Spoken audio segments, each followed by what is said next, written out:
So this is the plastic fan shroud for my son's Jeep. He called me up the other day. He says, "Dad, my truck broke down. I'm stuck. Can you come and get me?" And being the good father I am, I told him to call AAA because I can't tow you from where you were. He was about 20 minutes from our house, and I don't have a tow truck.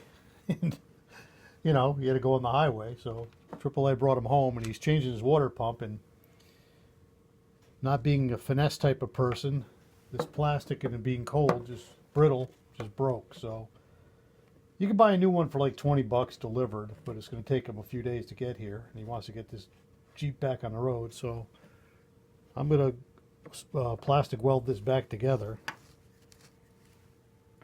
so he can get back on the road and get his truck out of my garage.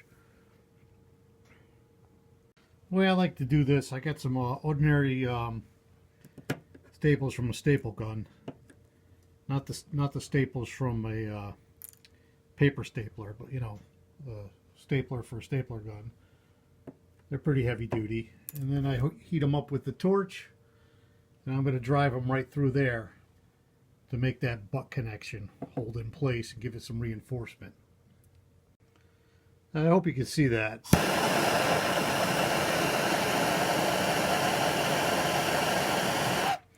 Get the staples red hot and then drive them right through. And when they slip, don't grab it with your other hand. Just reset it and try again. Took me a while to get the hang of this.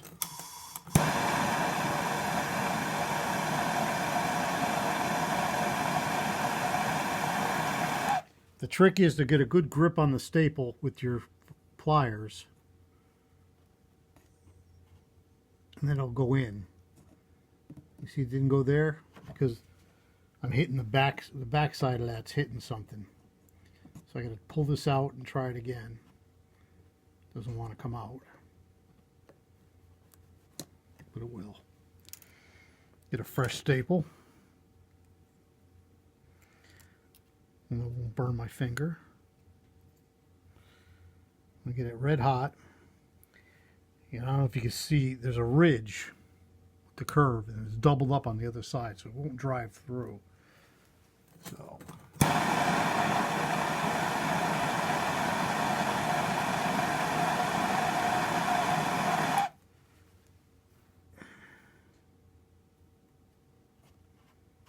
there it is. See how it went right in? And you got to push it all the way in until it's flush. But what I'll do now, once I get enough of these staples in, I'm going to use the soldering iron that comes with the Harbor Freight kit and push that flush. Cut off the back side of these.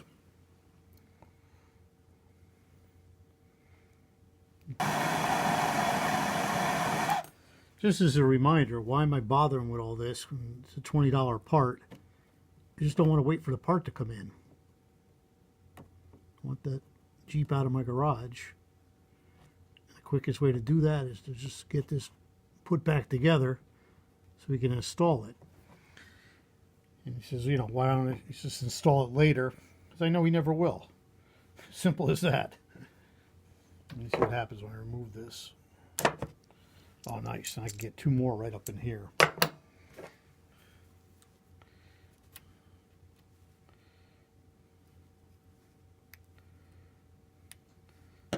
So it's not the part. It's not the matter of the part. It's a matter of how long it takes to get the part.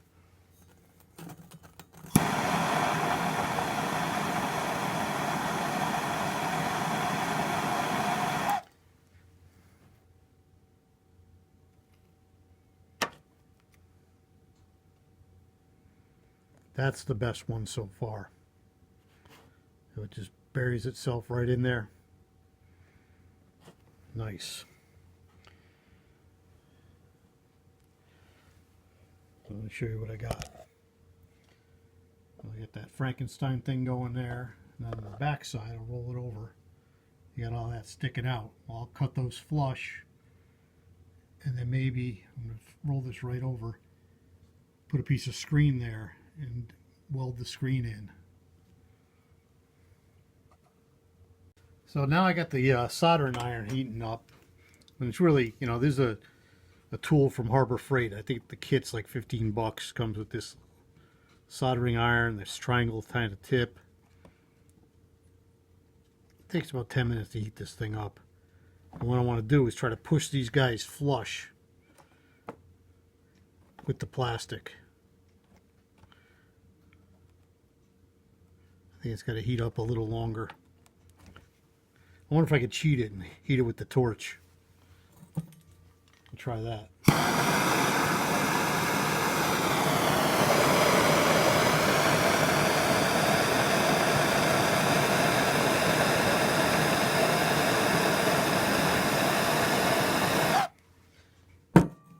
I don't know if that's cheating, but makes a difference.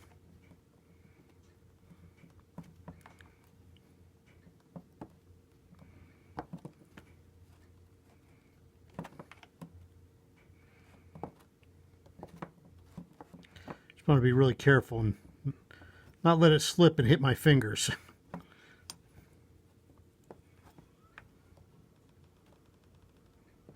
Oh yeah, look at that.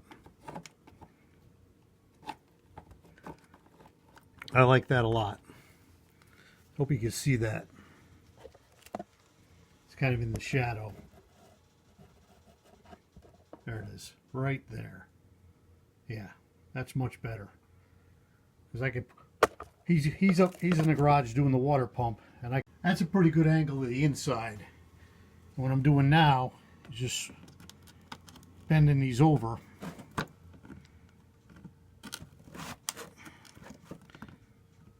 With the needle nose.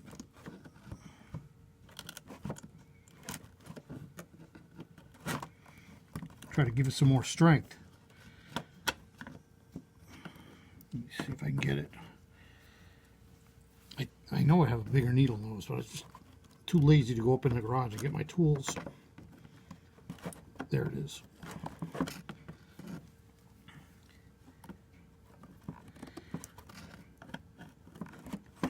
So, yeah, that's not going anywhere now. That's fine. And next, when you spin this around, the whole bottom piece broke off as well. And I gotta get that lined up. Now that's gonna be a little trickier because it's not like a clean butt joint that I gotta get the staples through. It's kind of right on the curve. I'll try to get it. If I can get it, I'll get it. If not, if this piece doesn't go on, I don't think it's the end of the world. Actually, I'm pretty sure this thing will work. It'll operate without the shroud. I think in the summer, though, it's more efficient to have the shroud. So let's see how this goes. So you see I got the bottom piece clamped in place. There's the line right there, the brake line on one side, and there it is on the other, right underneath the clamp. And it's at a weird spot. It's gonna be hard to get staples in there. And it's almost more of a candidate for like JB weld. Just JB weld the heck out of that. Let's see if it'll span that. You know what? Maybe that's a better candidate for the metal cloth. These welding kits come with this screen. You know, maybe you cut a piece of screening, you kind of embed it in there to span both sides of that crack. That might be a better application. I might try that first instead of the staples. There it is, all done.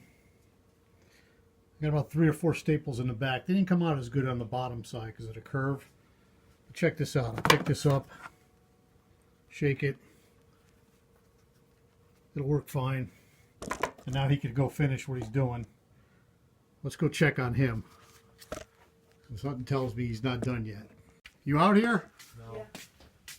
You finished the shroud yet? What's the matter? You lose something? Did you lose a part? You drop a bolt? And where is it? You don't even know. All right. Here's the shroud. Put it in when you're ready.